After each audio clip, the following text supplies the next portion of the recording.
All right, strap in, everybody. Today, we're going deep on Ukraine, but from a really unique perspective. Yeah, a fascinating one. We're looking at Political Ferret, this Austrian YouTuber. He does like geopolitical analysis. Totally. And we're going to see how being Austrian, how that kind of colors his views on the whole situation over there. Right, because there are some really interesting parallels he makes between what a post-war Ukraine might look like and Oh, yeah. and Austria's position back during the Cold War. Oh, wow. Caught between East and West. Like a buffer state. Exactly. But before we get there, I think we got to rewind a bit, right? Go back to the beginning of all this. Sure. Because Political Ferret, he initially predicted a quick Russian victory, didn't he? Yeah, he did. A lot of people did, to be honest. Yeah, totally.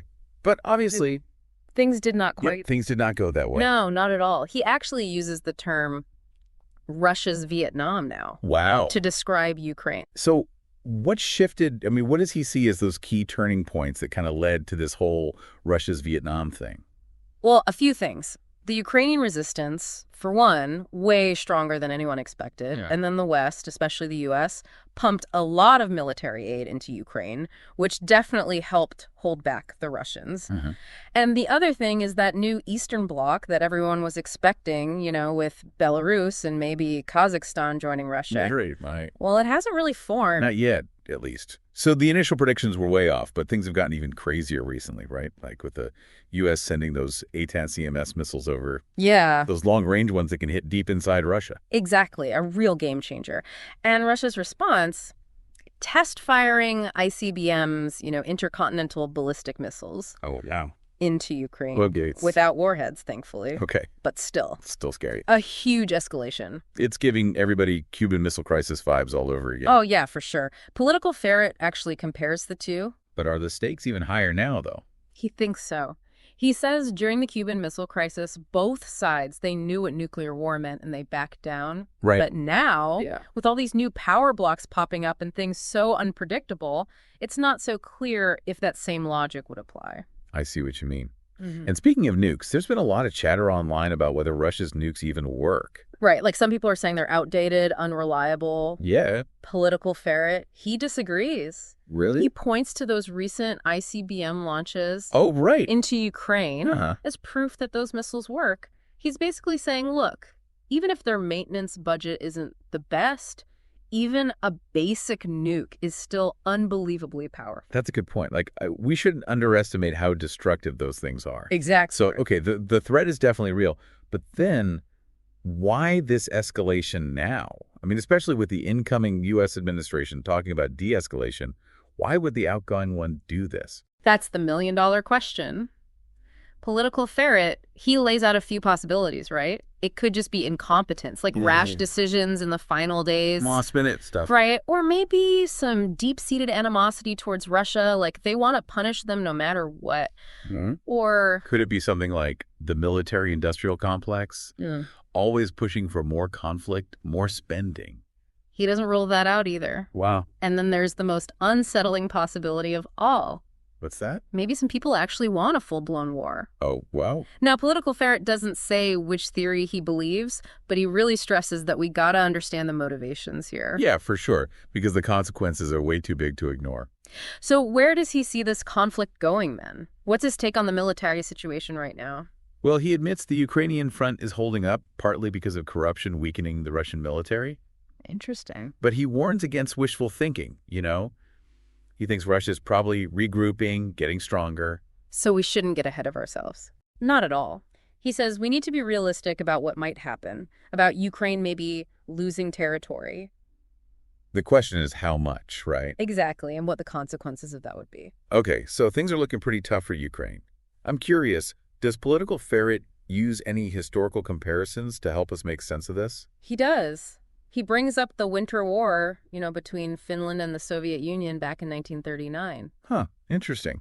How does that relate to what's happening now? Well, think about it. You have a smaller country, Finland then, Ukraine now, putting up a really good fight against a much bigger enemy. The Soviet Union then, Russia now.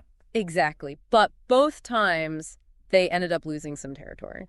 So is he saying Ukraine will lose, but not be completely conquered, like Finland? That seems to be his take. He thinks Russia will likely get what it wants, but Ukraine won't be totally taken over. And this is where his Austrian perspective gets really interesting. Yeah, that's what I was thinking. Let's get into that Austrian perspective then and see what it tells us about Ukraine's future. Okay, sounds good. To really get those parallels, we got to understand Austria and the Cold War first. Yeah.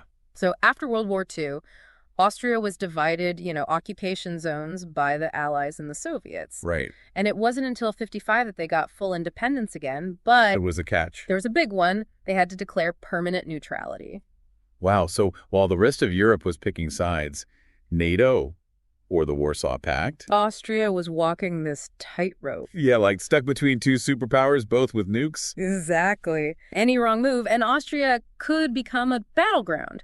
I can see how that would shape how Political Ferret views things now. Oh, absolutely. It's not just some theory for him, it's personal. Yeah, like he gets what it means to be caught in the middle of a global power struggle. And that's why he sees these echoes in Ukraine's future. Like, he thinks Ukraine could become that buffer state, that heavily fortified border. Between West and East. Yeah, like a new Iron Curtain dividing Europe. Almost like Cold War Germany, but with Ukraine. Exactly. It's a pretty bleak picture. Does he think it's inevitable? I mean, he doesn't say that, but he definitely sees it as a real possibility, especially with how things are going now. He seems to think Ukraine missed an opportunity, But not going neutral. Yeah, like Austria did. Why do you think they didn't go that route? It's tough to say. Maybe the politics weren't right, or maybe pressure from both sides made it impossible. Maybe. It's a real what if, though, right? Totally. Like, would Ukraine even be in this mess if they were neutral? We can only speculate, but it makes you think. So let's say he's right, and Ukraine does become this new buffer state, this new Iron Curtain. What does that mean for everyone? Well, for Ukraine, it's a future of tension, division. Always on edge. Yeah, and for the rest of the world, it's like a hardening of these geopolitical blocks. Like, goodbye globalization, hello Cold War 2.0. Pretty much. And that leads to the bigger point Political Ferret makes about a multipolar world order. We've talked about this before, but I'm still not totally clear on what it actually means. So basically, it's a world where power isn't in one place anymore, like with the U.S. for so long. It's spread out among different players, like China's rising, Russia's back in the game, and you've got regional powers like India and Brazil. So a lot more players at the table. Exactly, and it's way more unpredictable. Does Political Ferret see any upsides to this, or is it all bad news? Well, he says it could lead to a better balance of power, no one country calling all the shots, Okay. and maybe new alliances based on common interests, not just ideology. So more cooperation, potentially. Maybe, but there's also a risk of more competition, mistrust, conflict, as these powers try to get ahead. A double-edged sword, then. Yeah, and that's why Political Ferret stresses we got to understand these changes, make smart choices. Yeah, make sure we're not sleepwalking into something we'll regret. Right, and this brings us to one of the scariest things about this whole multipolar world.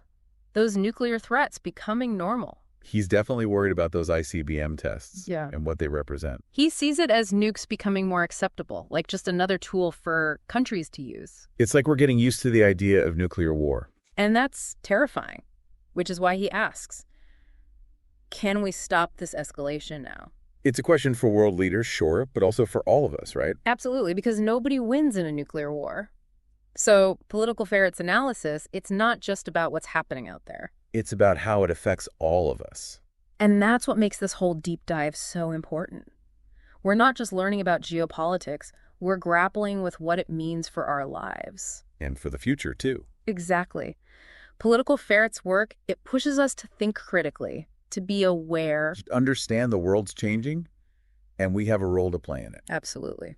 It's really interesting how Political Ferret uses history, in his analysis. Yeah, like all those parallels he draws. It's like he's trying to show us, hey, we've made these mistakes before, let's not do it again. Especially with those Cold War Austria comparisons, right? Right, and that's where his background really comes in. Totally. He's not just some guy theorizing. He's lived through that tension, being that buffer state. Yeah, caught between those superpowers. And now he sees Ukraine maybe heading down that same path, that new Iron Curtain idea. Dividing Europe again?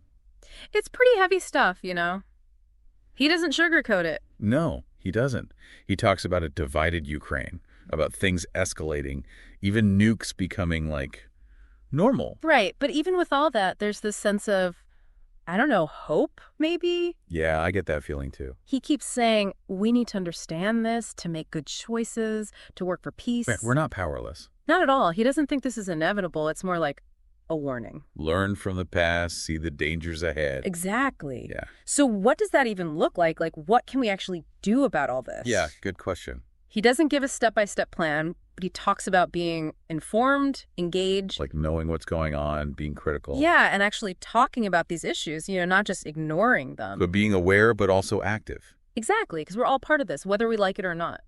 What we do or don't do, it matters. He also says we need to think bigger than just our own country, Right, like in this multipolar world, we got to cooperate. Find common ground, build bridges, not walls.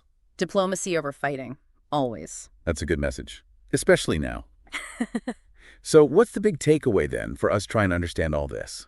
I think Political Ferret gives us a way to look at these challenges, Like a framework. He wants us to be critical thinkers, to be open to different views, to realize the future isn't set in stone. We can change things. Exactly. He doesn't give us all the answers, but he helps us ask the right questions. And to make better choices. That's what makes him so interesting. It's not just about predictions, it's about empowering us. To build a better future. Exactly. Well, there you have it, everyone. A deep dive into Political Ferret's world. Definitely a lot to think about, but also a call to action, Let's hope we listen and work towards a future without all this conflict and the threat of nuclear war hanging over our heads. Yeah, I hope so too. Thanks for joining us on this deep dive, and until next time, stay curious, stay informed, and stay engaged.